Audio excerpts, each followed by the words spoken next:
Gérard Grandin, alors installé depuis 2012, pendant 12 ans en individuel, et puis depuis mars 2024 en GAEC, familial à 4 personnes. Donc aujourd'hui on est sur une ferme de 214 hectares, tout en herbe. Sur la ferme, il y a à peu près 130 vélages actuellement, avec des vaches kiwi. Alors au début c'était un troupeau Holstein, le mien, puis aussi ensuite un autre troupeau Holstein, Samuel.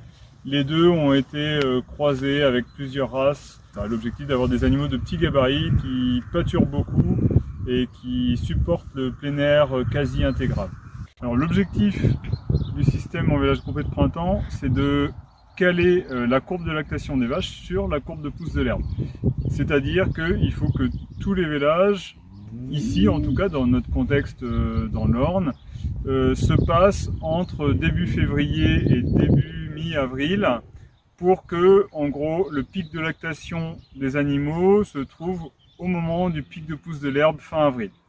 Alors ça implique de faire une repro serrée qui commence ici vers le 20 avril pour se terminer avant début juillet.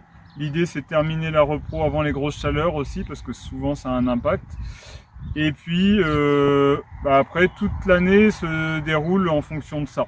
Les mises bas maintenant, on finit les mises bas, on attaque la repro, on fait les récoltes d'herbes et puis après arrivé à l'été, c'est plus que de la surveillance. À l'automne, on tarie le troupeau en 2 ou 3 étapes aussi. Tous les animaux ici seront taris début décembre à peu près. On aura une phase d'hivernage en bell grazing l'hiver avec distribution de bottes de foin. Ensuite, dès qu'elles vêlent, le lendemain, elles sont mises dans le lot qu'on voit derrière moi, le lot colostrum qui est très à part et qui a les veaux qui suivent les mères pendant une semaine. Elles sont en monotraite. Et puis au bout d'une semaine, dès que le lait est commercialisable, les vaches vont sur un deuxième site, le site lait commercial, où là les veaux sont séparés, les vaches passent en bitraite. Maximiser la proportion d'herbe pâturée dans la ration. Ça veut dire quoi en impact sur la qualité du lait et de la viande? Ça veut dire augmenter la proportion d'oméga 3, oméga 6. On a aussi présence dans l'herbe pâturée de beaucoup de bêta-carotène, ce qui va faire qu'on a un lait qui va être plus coloré. Et là encore, c'est meilleur pour la santé du consommateur.